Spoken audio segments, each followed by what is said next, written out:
बच्चों, स्वागत है आप सभी का हमारे YouTube क्लासेस में। आपका अधूरा टॉपिक छूटा हुआ है, उसके बारे में आज हम बात करते हैं। हम थे मनुष्यों में पोषण। मनुष्य पोषण पाचन विधि द्वारा होता है और यहाँ पर हम मानव पाचन तंत्र की बात कर रहे थे, जिसमें हमने छोड़ा था अमाशय। आज बात करेंगे अमाशय। अमाशय क्या है? यह डायाफ्राम के नीचे उदर को हमें बाई ओर होता है। यह लचीली थैली जैसी रचना होती है और इसकी दीवारें मोटी होती हैं, पेशी होती है तथा बलित होती है। यानी ये क्या है कि एक लचीली थैली जैसा दिखाई देता है और जो कि यहाँ पर बाई तरफ होता है। ठीक है। ग्रासनली अमाशय के कार्डियक भाग में खुलती है, यानी जो ग्रासनली भोजन जो लाती है वह अमाशय के कार्डियक भाग में खुलती है। ग्रासनली के द्वार पर एक पेशीय कपाट होता है जिसे कार्डियक संकोचक कहते हैं। ठीक है। बात कर लेते हैं कि अमाशय के कितने भाग होते हैं। तो यहाँ पर हम अमाशय के भाग की बात करते हैं। अमाशय के 3 भाग होते हैं। पहला होता है कार्डियक पार्ट, दूसरा होता है पाइलोरिक पार्ट और तीसरा है फंडिक भाग यानी फंडिक पार्ट। यूपी बोर्ड वाले यहाँ पर कंफ्यूज ना हो, कार्डियक पार्ट को कार्डियक भाग बोला जाता है हिंदी में और पाइलोरिक को पाइलोरिक बोला जाता है, फंडिक को फंडिक बोला जाता है। ठीक है। यहाँ पर ग्रासनली अमाशय के कार्डियक भाग में इसमें खुलती है। ठीक है। और ग्रासनली के द्वार पर क्या होता है, एक पेशीय कपाट होता है जो कि कार्डियक संकोचक कहते हैं जिसे, और ये ग्रासनली अमाशय में भोजन को लाती है और इस कपाट के द्वारा अमाशय से भोजन ग्रासनली में वापस नहीं जाता है। इसी प्रकार जब इसमें से भोजन पच जाता है और अमाशय में जाता है तो नहीं, अमाशय से छोटी आंत में जाता है तो वहां पर एक कपाट पाया जाता है जिसे हम कहते हैं पाइलोरिक स्पिंक्टर। क्या कहते हैं? पाइलोरिक स्पिंक्टर, जो आंत में आए हुए भोजन को वापस फिर से अमाशय में नहीं जाने देता है। बात कर लेते हैं कि इसके कार्य क्या होंगे, इससे क्या क्या काम करता है। पहला है भोजन का संग्रह करता है, यानी भोजन को स्टोर करता है जो भी हम खाते हैं। दूसरा है भोजन को अम्लीय माध्यम प्रदान करता है। इस अम्लीय माध्यम का मतलब है कि इसमें अमाशय में HCl उपस्थित होता है जो कि जीवाणु को मारता है। तथा तीसरा है इसमें भौतिक परिवर्तन होता है क्रमांकुंचन गति के द्वारा। ठीक है। क्रमांकुंचन गति में आपको ग्रासनली में बता चुका हूँ, तो इसमें भी क्रमांकुंचन गति होती है जो कि इस भोजन को उलट पुलट करके लुगदी जैसा रूप दे देती है। ठीक है। और आगे जाके यह पचने के लिए तैयार हो जाता है। बात कर लेते हैं अगले पार्ट की, जो कि पाचन तंत्र का अगला पार्ट कौन सा है हमारा? 5वां, छोटी आंत। लंबाई कितनी है इसकी? लगभग 7 मीटर। कितना होता है? 7 मीटर। ठीक है। 7 मीटर का मतलब हो गया 22 फीट एवरेज 22 फीट, या हम ऐसे लिख दें 20 से 22 फीट। ठीक है। और चौड़ाई कितनी होती है इसकी? लगभग 2.5 सेमी यानी 1 इंच। ठीक है। बात कर लेते हैं इसके कितने पार्ट होते हैं। तो ड्यूडेनम, जेजुनम और इलियम 3 पार्ट हैं इसके स्मॉल इंटेस्टाइन के, यानी छोटी आंत के 3 पार्ट हैं। बात कर लेते हैं ड्यूडेनम की यानी पहले पार्ट की। देखो समझना, छोटी आंत का पहला पार्ट है ग्रहणी यानी ड्यूडेनम और इसका सबसे अगला चौड़ा भाग इसका छोटी आंत का, यह 25 सेंटीमीटर लंबी तथा यू आकार की होती है ग्रहणी, और इसमें पित्त वाहिनी तथा पैनक्रेटिक वाहिनी पित्त रस तथा पैनक्रेटिक रस को लाती है। ठीक है। बात कर लेते हैं जेजुनम की। दूसरा पार्ट कौन सा हमारा? जेजुनम। हिंदी में बोला जाता है इसे मध्यांत्र यानी बीच का भाग। यह लगभग 2.5 मीटर यानी 8 फीट लंबी होती है। लंबाई कितनी है इसकी? 2.5 मीटर यानी एवरेज हो गया इसका 8 फीट। ठीक है। तीसरे पार्ट की इलियम को बोलते हैं शेषांत्र। यह छोटी आंत का पिछला भाग है, यानी ये सबसे पिछला भाग है। यह है छोटी आंत का पिछला भाग है। यह लगभग 3.5 मीटर लंबा होता है। लंबाई कितनी है इसकी? 3.5 मीटर। यदि फीट में निकालें इसे तो एवरेज कितना हो जाएगा? 12 फीट। यदि बात करें इसके कार्य की यानी छोटी आंत के कार्य की, ध्यान समझना। छोटी आंत यानी वर्ग क्या है इसका? आंत में पाचन की क्रिया पूर्ण होती है, पचे हुए भोजन को अवशोषण होता है और इसमें छोटी आंत में एक हार्मोन सीक्रेट होता है जिसका नाम है सेक्रेटिन। इसका वर्क होता है जो पैनक्रेटिक जूस है तथा आंतीय रस है उसको कंट्रोल करना, वो अधिक मात्रा में सीक्रेट ना हो, जिसकी वजह से हमारी बॉडी में कोई भी दिक्कत ना हो। बात कर लेते हैं अगले पार्ट की यानी बड़ी आंत की। 1.8 मीटर लंबाई कितनी है इसकी? 1.5 से लेके 1.8 मीटर तक। ठीक है। इसमें केवल पचे हुए भोजन तथा जल का अवशोषण होता है। इसमें होता क्या है, पचे हुए भोजन तथा जल का अवशोषण होता है, अवशोषण होता है। यह गांठदार होती है। कैसी होती है इसकी संरचना, गांठदार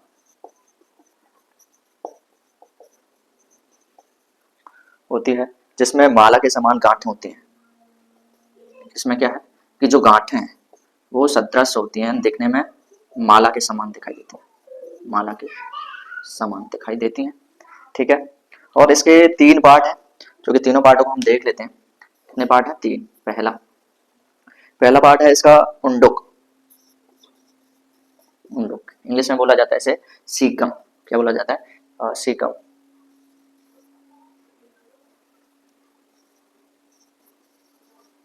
दूसरा पार्ट है इसका बृहदांत्र, इंग्लिश में बोला जाता है इसे कोलोन। और तीसरा पार्ट है इसका मलाशय यानी रेक्टम। ठीक है, यानी 3 पार्ट है, उंडुक है, सीकम, बृहदांत्र है, कोलोन, मलाशय है, रेक्टम। ठीक है, यहाँ पर हम यदि इन तीनों पार्टों की बात करें तो बारी बारी से बात करेंगे। तो सबसे पहला पार्ट डाल लेते हैं उंडुक यानी सीकम। देखो ये कहाँ उपस्थित होता है, यह उस स्थान पर उपस्थित होता है जहां पर छोटी आंत और बड़ी आंत आपस में मिलते हैं, यानी इसकी उपस्थिति का स्थान है जहां छोटी व बड़ी आंत मिलती है। ठीक है,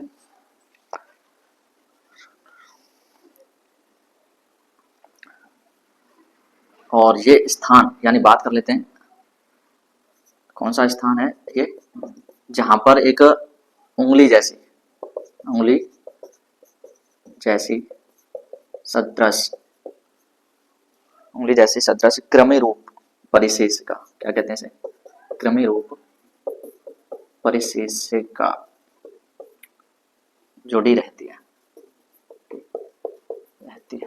देख लिया होगा तुमने आपने, अब छोटी आंत ऐसे करके ऐसे करके फैली होती है, उसके बाद बड़ी आंत इस स्थान पे, मान लो यहाँ से बड़ी आंत है और यहाँ आपस में क्या होती है, जुड़ी होती है। और यहीं पर एक क्या होता है, छोटी सी बिल्कुल क्रमी रूप परिशेष का होती है, जो सदृश से किसके दिखाई देती है, उंगली के समान दिखाई देती है। इसी को बोलते हैं हम अपेंडिक्स। क्या बोलते हैं, अपेंडिक्स। हिंदी में बोला जाता है क्रमी रूप परिशेष का।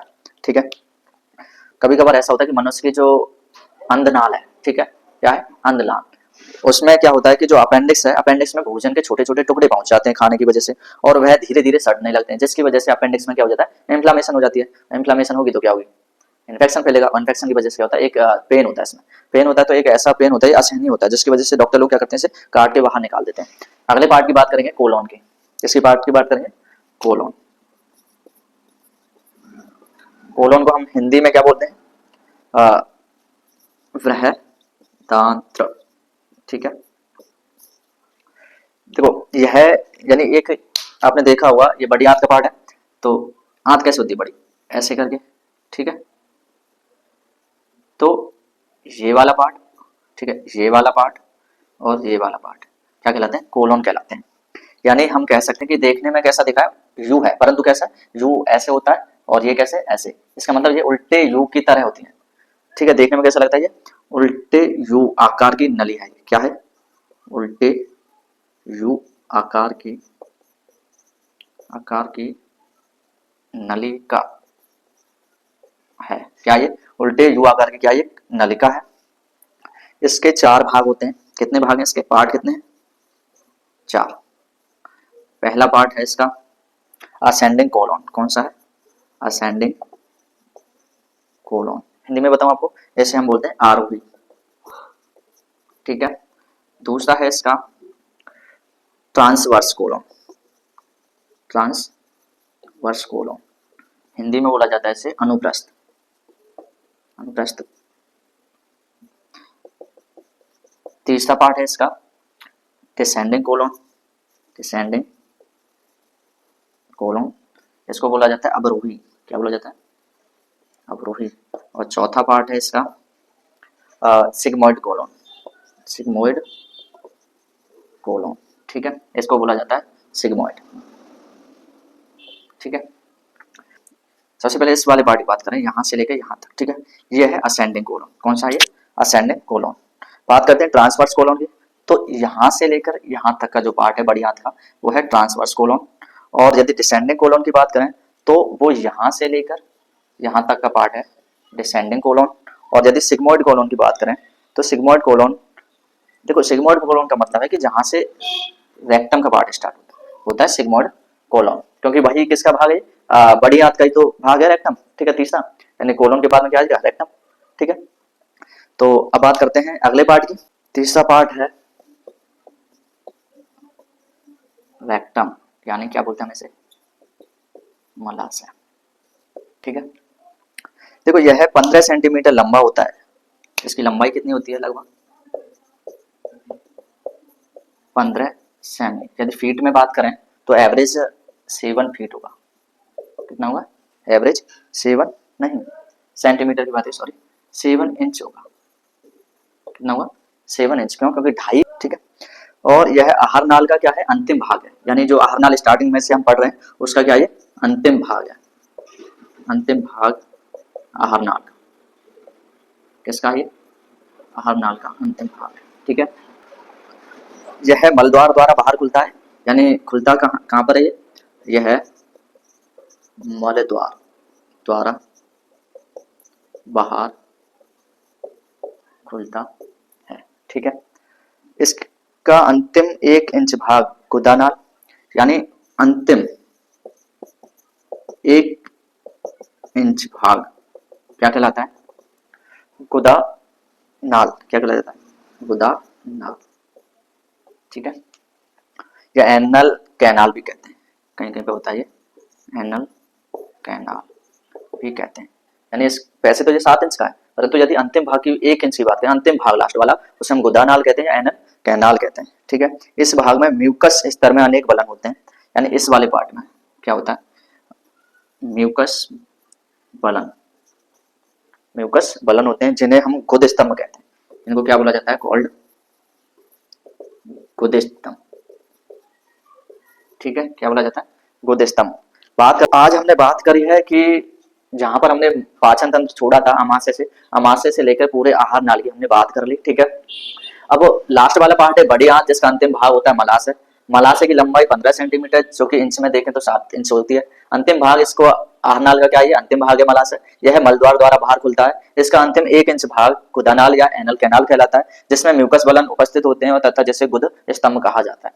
इसके यदि कार्य देखें बड़ी आंत के, तो ये बचे हुए भोजन तथा उपस्थित जल को अवशोषण करता है, रीअब्जॉर्प्शन करता है, तथा इसके अंतिम भाग रेक्टम द्वारा जो अपच भोजन है, जो बॉडी के किसी वर्ग का नहीं है, किसी काम का नहीं है, उसे बॉडी से पास आउट करता है, यानी बाहर निकालने का कार्य करता है।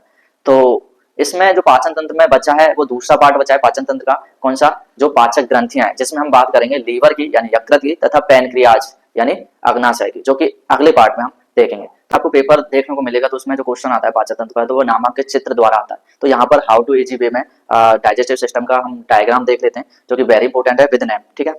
आपको क्या करना है, एक ऐसा बॉक्स बना लेना है पेंसिल की सहायता से और हल्की हल्की पेंसिल से, ठीक है, बोर्ड एग्जाम में यदि आता है तो। उसके बाद आपको यहाँ पर ऐसे करके डिजाइन बना लेना है,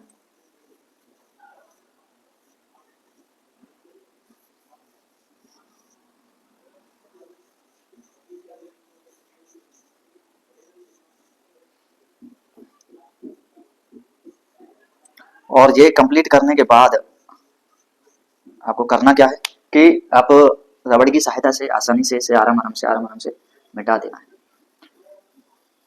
तो ये बन के तैयार हो जाएगा आपका बड़ी आंत। क्या बन के तैयार हो गया, बड़ी आंत। उसके बाद आपको क्या करना है, ऊपर से इसके सेंटर पॉइंट से ही आपको ऐसे 2 नलियां लानी है, ठीक है। क्या करना है, 2 सटीकता से नलियां लानी है, और उसके बाद यहाँ से आपको जैसे आप ऐसे करके कर देना, ठीक है।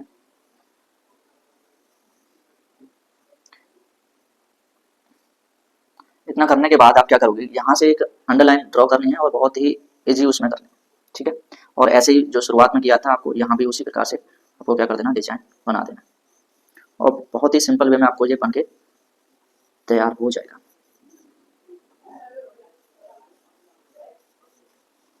ठीक है, उसी प्रकार पहले जो आपने किया था कि इसमें से अंडरलाइन आपको हटा देनी है, जो अंदर आपने लाइन खींची थी जिसकी सहायता से आपने ये बनाई है।